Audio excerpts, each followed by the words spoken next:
Olá pessoal, tudo bem? Vamos estudar um pouquinho mais sobre outro tema de alta relevância para fim de concurso público? Então vamos lá. E não esquece pessoal, depois de assistir o vídeo, curtam, compartilhem, comentem, divulguem o canal para outros concurseiros de plantão, como forma de difundir o conhecimento do direito, não é mesmo?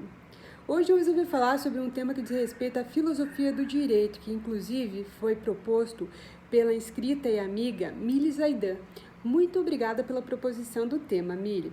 Eu vou falar sobre o pensamento de Immanuel Kant. Quem foi Immanuel Kant? Foi um filósofo prussiano, nascido na Prússia Oriental, atual Kaliningrado, na Rússia, no ano de 1724 e falecido em 1804, contando com 79 anos de idade. Ele nasceu numa família humilde de artesãos e pautou seus estudos em geografia, filosofia, metafísica, física, matemática, entre tantos outros estudos como nós veremos adiante. Fundou a sua filosofia, a sua teoria filosófica, dentro de uma perspectiva da epistemologia ou da gnosiologia, ou seja, o estudo do processo de conhecimento. Como se dará esse processo de conhecimento? É esse o centro ou objeto de estudos filosóficos de Immanuel Kant. Ele revolucionou ou fundou uma revolução copernicana na filosofia. Por quê? Porque ele tentou refletir as ideias do racionalismo de René Descartes dentro de uma lógica dedutiva e também do empirismo de David Hume, com uma lógica indutiva.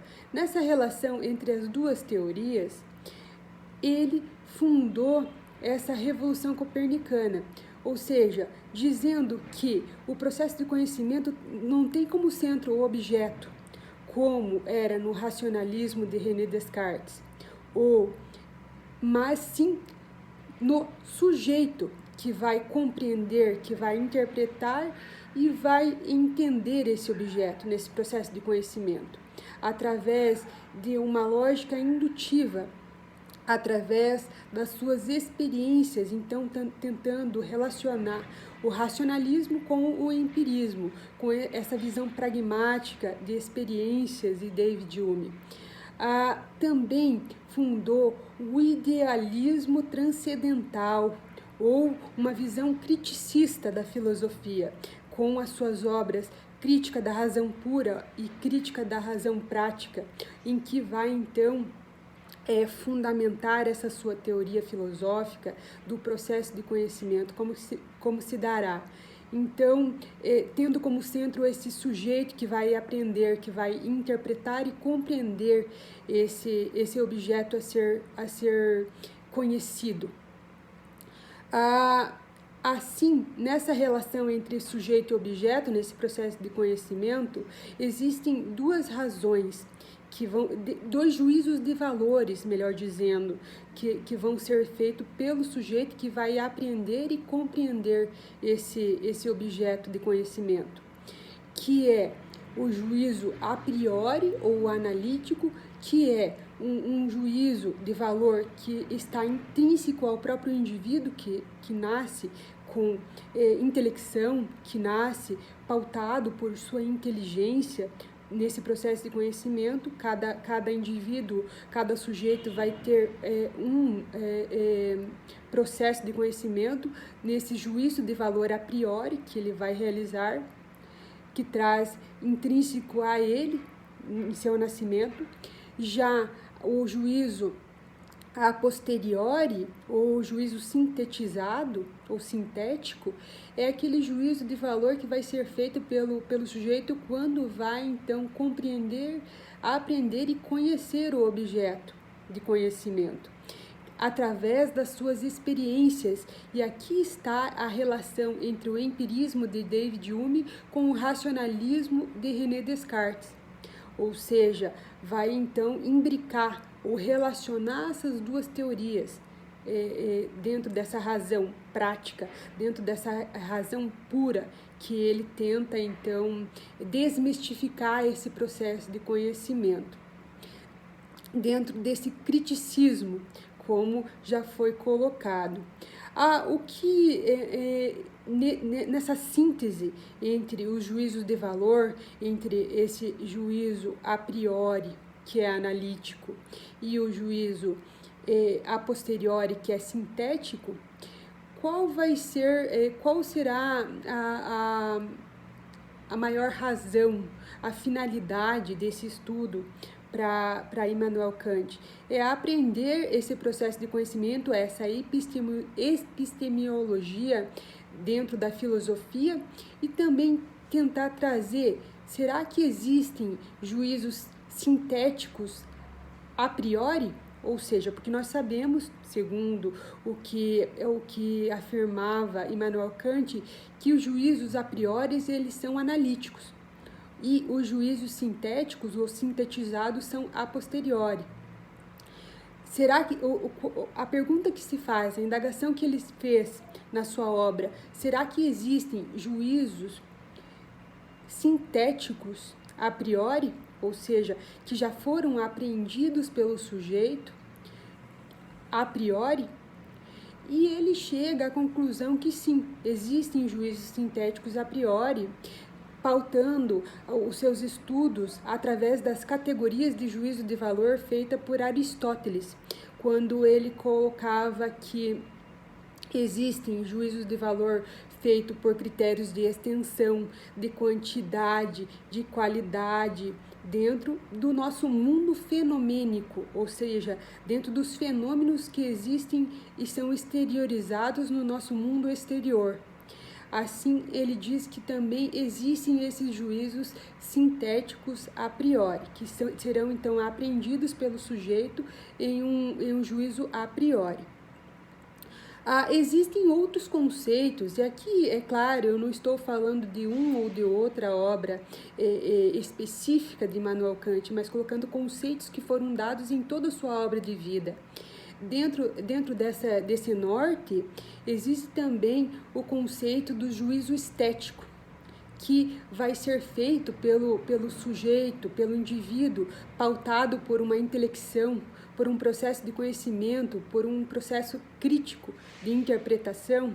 Ele vai poder julgar se tal objeto apreendido e compreendido, ele é um objeto belo ou não. E aí existe um juízo de valor que vai ser feito por cada sujeito, por cada indivíduo dentro desse processo, e vai haver uma relativização desse juízo de valor. Para um indivíduo, tal objeto pode ser ou não belo. Então, e o que será, qual será o resultado desse juízo de valor? Como será a formação de um juízo de valor em que vai afirmar que tal objeto é ou não belo? Vai ser o processo de discussão entre os sujeitos que irão interpretar, que irão julgar, fazer esse juízo de valor do objeto. E através da persuasão dos sujeitos, vai se criar um consenso de que aquilo é ou não belo, do que o objeto a ser apreendido é ou não belo. E essa lei universal em que vai se julgar que o objeto será ou não belo, dentro desse juízo estético, será então apreendido essa lei universal como um processo de prazer, o que dá deleite, o que proporciona prazer ao ver, ao vislumbrar pelo sujeito, será então considerado belo.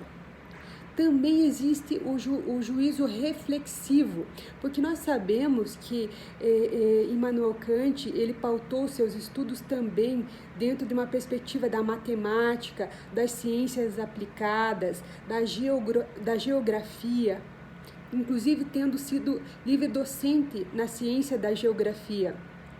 E assim, ele colocou que as ciências naturais têm um juízo reflexivo, pautado por uma lei de causa e efeito, ou seja, uma relação de causalidade entre o que é e o que não é.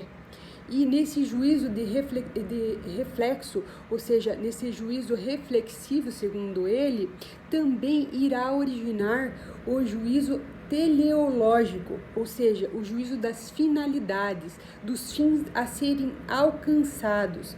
E assim também pautou o seu juízo de moral, a sua filosofia moral, em que afirmava que o ser humano deve ser vislumbrado, deve ser visto como um fim em si mesmo e não como um meio para a consecução de outros fins. Ou seja, o ser humano deve ser vislumbrado em sua humanidade, nesse senso de humanidade, como fim a ser seguido, como finalidade a ser alcançada, esse juízo de humanidade, como nós veremos adiante. Outro conceito que é colocado por Immanuel Kant em sua obra de vida é o conceito de minoridade humana.